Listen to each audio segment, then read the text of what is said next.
माता की, भारत माता की, भारत माता की, वंदे वंदे वंदे। नमः पार्वती पतये हर हर।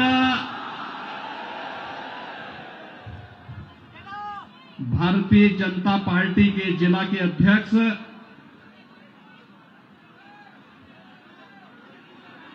श्री राम सिया शरण जी, लोकप्रिय सांसद श्री योगेंद्र चंदोलिया जी, भारतीय जनता पार्टी के लोकप्रिय प्रत्याशी श्री बजरंग शुक्ला जी, जिला प्रभारी श्री योगेश आत्रे जी,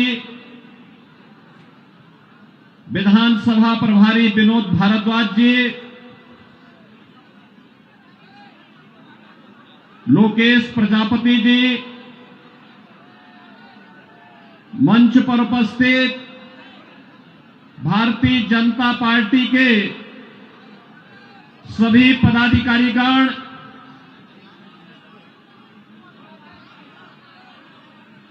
किरोड़ी विधानसभा क्षेत्र से जुड़े हुए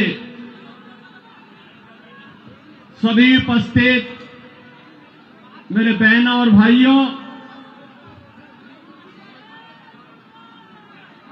दिल्ली विधानसभा चुनाव की दृष्टि से आज मुझे आप सबके बीच में आने का अवसर प्राप्त हुआ है। बहनों और भाइयों, मैं जब दिल्ली विधानसभा चुनाव की दृष्टि से आया हूं तो नजदीक से मुझे यहां की सड़कों को भी देखने का अवसर प्राप्त हो रहा है। मैं कल ही रात्रि को प्रयागराज से लखनऊ आया। उत्तर प्रदेश में प्रयागराज की धरती पर इस सदी का पहला महाकुंभ का आयोजन पूरी भव्यता के साथ हो रहा है। आप अनुमान करिए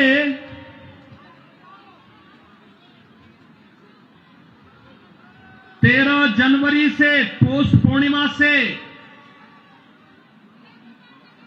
और आज 23 जनवरी तक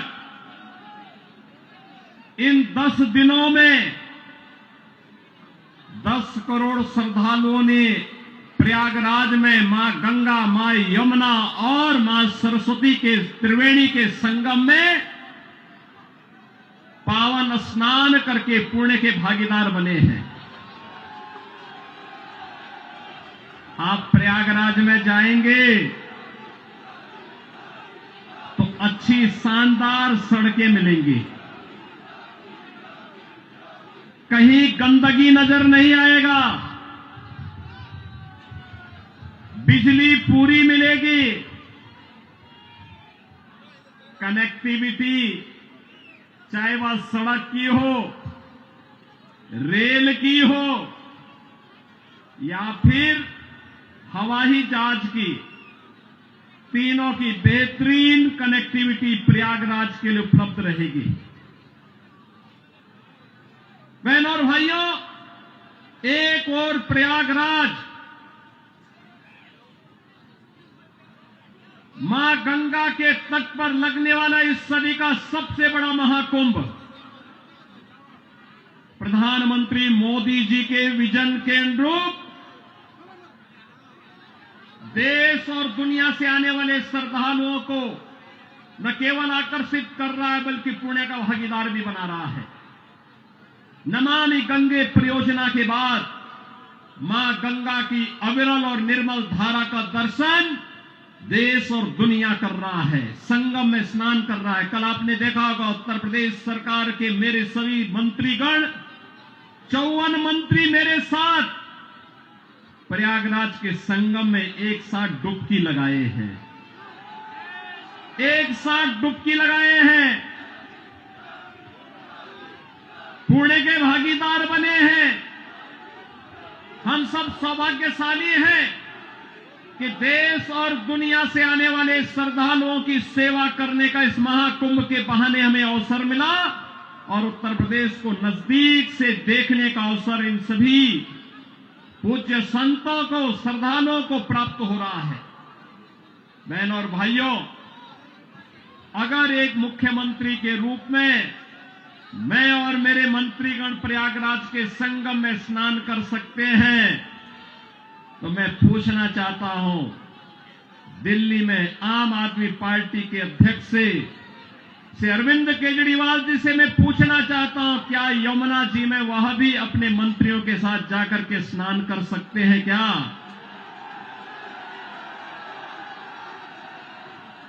अगर उनमें नैतिक साहस है तो उनको इसका जवाब देना चाहिए।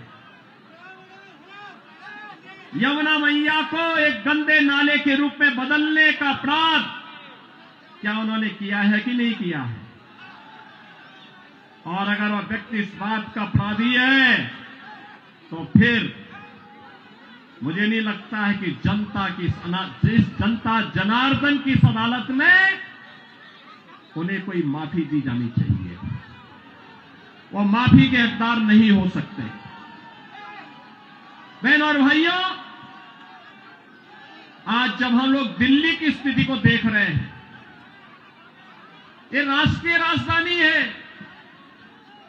और राष्ट्रीय राजधानी में एनडीएमसी के क्षेत्र को छोड़ दें, शेष दिल्ली में क्या स्थिति है सड़कों की, शेष दिल्ली में क्या स्थिति है सीवर की, शेष दिल्ली में क्या स्थिति है स्वच्छता की और क्या स्थिति है पेयजल की। ये बुनियादी सुविधाएं होती हैं, ये बुनियादी सुविधाएं होती, हर नागरिक का अधिकार होता है इन सभी सुविधाओं पर। याद करिए, आज से एक दशक पहले तक लोग याद करते थे, सुविधा प्राप्त करने के लिए दिल्ली आने की बात करते थे, सुविधाओं के लिए दिल्ली आते थे। अच्छी सड़क देखनी हो, मॉडल देखना हो, मेट्रो का मॉडल जो सरदेव अटल बिहारी वाजपेयी जी ने प्रारंभ किया था, उसे देखने के लिए पूरा देश दिल्ली आता था। सड़कों की बात होती थी, दिल्ली आता था। स्वच्छता की बात होती थी, दिल्ली आता था। कोई नया कार्य होता था, उसको देखने के लिए लोग दिल्ली आते थे। लेकिन बहनों और भाइयों, आज क्या स्थिति है? क्या बना दिया है? सड़क पे गड्ढा है या गड्ढे में सड़क है, कोई पता ही नहीं लग रहा है। मैं जब से चल रहा हूं यही दिल्ली के अंदर देख रहा हूं। बहनों और भाइयों, ये हमने खिलवाड़ करने की छूट एक व्यक्ति को और उनके गिरोह को क्यों दे दी है? स्वच्छता की स्थिति कितनी दुर्गतिपूर्ण है। कूड़ा का ढेर पड़ा हुआ है, गंदगी का ढेर पड़ा हुआ है। दिल्ली राष्ट्रीय राजधानी के अंदर इस प्रकार की दुर्गति हो, सीवर बह रहा सड़कों पर, हमारे वाहनों को भी उसी सीवर के बहते हुए सीवर से गुजरना पड़ा। और अभी तो पेयजल का भीषण संकट आने वाला है। दिल्ली में आम आदमी पार्टी की सरकार का पाप का भुक्तभोगी हमारी पावन मथुरा वृंदावन के श्रद्धालुओं को और संतों को भी उठाना पड़ता है। वहां मां गंगा एक गंदे नाले में बदल करके जाती है। जब भी नमामि गंगे परियोजना के अंतर्गत मां यमुना की शुद्धता की बात आई, स्वच्छता की बात आई, तो अरविंद केजरीवाल एंड कंपनी ने कोई सहयोग नहीं किया। ये सहयोग नहीं करना चाहते। कोई विकास का कार्य नहीं करना चाहते, किसी विकास की परियोजना का मौके पे जाकर के भौतिक सत्यापन नहीं करना चाहते, जनता को बुनियादी सुविधा मिले, उसका अधिकार प्राप्त हो, ये वे काम नहीं करना चाहते। इनका तो एक ही कार्य है, प्रातः काल होते ही सोशल मीडिया पर झूठे ट्वीट करना, झूठी फिल्मों का प्रदर्शन करना, झूठे प्रेस वक्तव्य और प्रेस वार्ता के माध्यम से केवल गुमराह करने वाले वक्तव्यों को देना। जितना समय झूठ बोलने की एटीएम के रूप में आम आदमी पार्टी और उनके नेता समय बर्बाद करते हैं, ये झूठ का एटीएम बनने की बजाय अगर उन्होंने जनता की जन सुविधा और विकास के बारे में सोचा होता तो 10 वर्ष में दिल्ली की कायाकल्प हो गई होती, दिल्ली बदल गई होती। लेकिन बहन और भाइयों, दिल्ली बदलने की नहीं, इन लोगों ने दिल्ली को तो एक कूड़ा घर बना दिया है, दिल्ली को अव्यवस्था का एक अड्डा बना दिया है। आजकल मैं सुन रहा हूं अपने भाषणों में से अरविंद केजरीवाल जी बार बार उत्तर प्रदेश की चर्चा कर रहे हैं, लेकिन उनको भूलना नहीं चाहिए अब मॉडल के रूप में उत्तर प्रदेश को लोग देख रहे हैं। मैं पूछना चाहता हूं, दिल्ली के अंदर भी ओखला औद्योगिक क्षेत्र है और पिछले 10 वर्ष में उद्योग ना के बराबर लगे हैं, कोई सुविधा नहीं, कोई सुविधा नहीं। आम आदमी पार्टी ने एक सुनियोजित साजिश के अंतर्गत ओखला दिल्ली के अंदर उद्योग तो नहीं लगने दिए, कोई रुचि भी नहीं ली, लेकिन इसमें बांग्लादेशी घुसपैठियों को, रोहिंग्या को जरूर बसाने का काम किया है। आम आदमी पार्टी के नेताओं के घर में आधार बनाने की मशीन के माध्यम से आधार बांटे जाते हैं इन बांग्लादेशी घुसपैठियों को, और दूसरी तरफ उत्तर प्रदेश में न्यू ओखला के रूप में नोएडा की तस्वीर भी आप सबके सामने है। आज आप जाइए दिल्ली की सड़कों को और नोएडा की सड़कों को जाकर के देखो, जमीन आसमान का अंतर नजर आएगा। दिल्ली की सड़कों को और गाजियाबाद की सड़कों को जाकर के देखो, जमीन आसमान का अंतर नजर आएगा। उत्तर प्रदेश के शिक्षण संस्थानों को, उत्तर प्रदेश के मेडिकल कॉलेजेस को और दिल्ली के अंदर यहां की राज्य सरकार के द्वारा चलाए जाने वाले वे जर्जर विद्यालय के भवनों को देख करके आप अंदाजा लगा सकते हैं कि बच्चों के भविष्य के साथ इनका व्यवहार क्या है। बहनों और भाइयों, एक सुनियोजित साजिश के तहत दिल्ली की जनता को तो इन्होंने जन सुविधाओं से वंचित रखा ही, साथ साथ राष्ट्रीय सुरक्षा के साथ खिलवाड़ भी इन्होंने उन अपने शरारत भरी कृत्यों से किया है। आपने देखा होगा 2020 में दिल्ली के अंदर किस तरीके से दंगे करवाए गए और आम आदमी पार्टी के पार्षद और उनके विधायकों की संलिप्तता इस पूरे षड्यंत्र में सामने आई थी। ये लगातार राष्ट्रीय सुरक्षा के साथ खिलवाड़ कर रहे हैं। स्वाभाविक रूप से जो अपने गुरु सरदेव अन्ना हजारे को धोखा दे सकता हो, वह व्यक्ति जनता को भी धोखा देने में माहिर होगा। देश को भी धोखा दे रहे हैं, जनता जनार्दन को भी धोखा दे रहे हैं।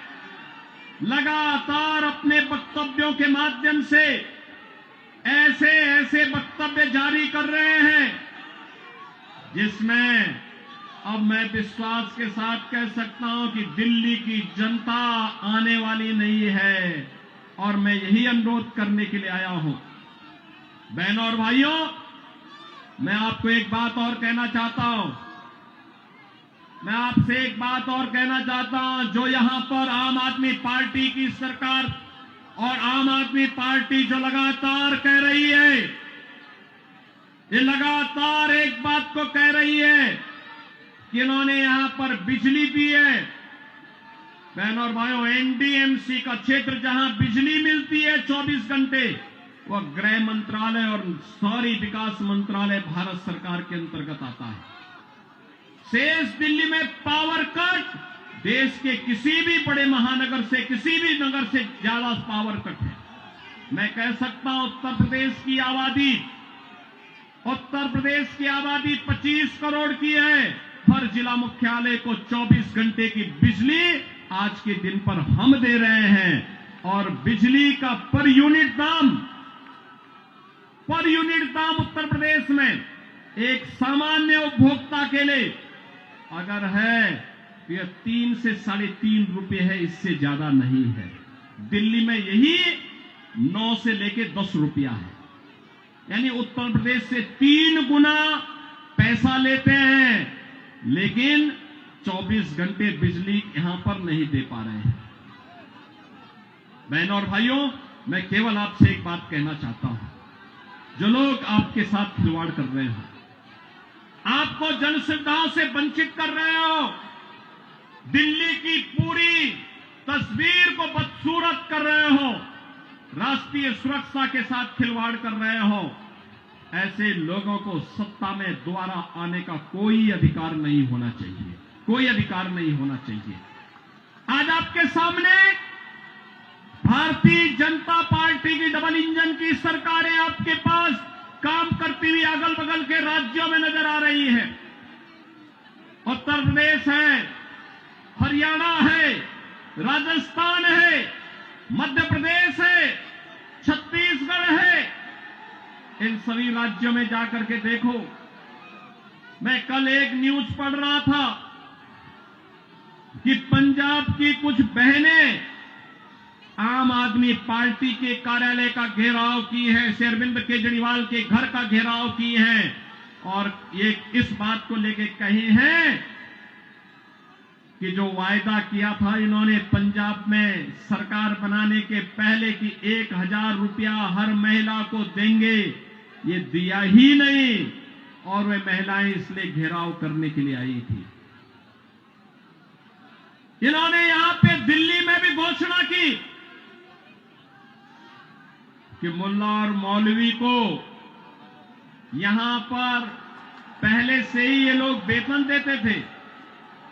आज दिल्ली की आर्थिक स्थिति इतनी बदहाल कर चुके हैं कि उनको भी कई महीनों का नहीं मिला और जब वहां से हो हल्ला शुरू हुआ तो इन्होंने उसको डाइल्यूट करने के लिए कहा कि हम पुजारियों को भी देंगे। बहनों और भाइयों, मैं पूछना चाहता हूं अरविंद केजरीवाल जी से और उनकी पूरी टीम से, क्या किसी मंदिर के सुंदरीकरण की कार्य योजना को उन्होंने कभी आगे बढ़ाया? कभी बढ़ाया? मॉडल देखना हो तो आइए काशी में काशी विश्वनाथ धाम को देखिए। मॉडल देखना हो अयोध्या में श्री राम जन्मभूमि पर भगवान राम के भव्य मंदिर के मॉडल को देखो। मॉडल देखना हो तो प्रयागराज में आइए। प्रयागराज में महाकुंभ के आयोजन स्थल को देखो। आस्था का सम्मान ऐसे होता है। 1000 से अधिक ऐसे विरासत से जुड़े हुए धार्मिक और आध्यात्मिक स्थलों के पुनरुद्धार और सुंदरीकरण का कार्य के लिए उत्तर प्रदेश के अंदर चल रहा है या पूरा हो चुका है। बहनों और भाइयों, यहां पर आम आदमी पार्टी आपकी भावनाओं के साथ खिलवाड़ कर रही है, लेकिन वे भत्ता भत्ता देने की बात और मानदेय देने की बात करते समय भूल गए कि उन्होंने बौद्ध मठों से जुड़े हुए भंतों को छोड़ दिया है। बनते भी पाए इसकी उनको चिंता नहीं। भगवान वाल्मीकि के समय से वाल्मीकि समुदाय से जुड़े हुए तमाम हमारे संत वाल्मीकि मंदिरों में पूजा अर्चना करते हैं, उनको उन्होंने भुला दिया, उनके एजेंडे में कहीं नहीं। आम आदमी पार्टी के एजेंडे में रविदासी मंदिरों के पुजारी नहीं है। यानी आज भी इनकी तुष्टीकरण की जो पॉलिसी चली आ रही है, बांटो और राज करो की पॉलिसी चली आ रही है, वह अभी भी मानदेय और सरकारी पैसे से उस मानदेय या भत्ता देने में भी उसमें ये लोग परहेज नहीं कर पा रहे हैं।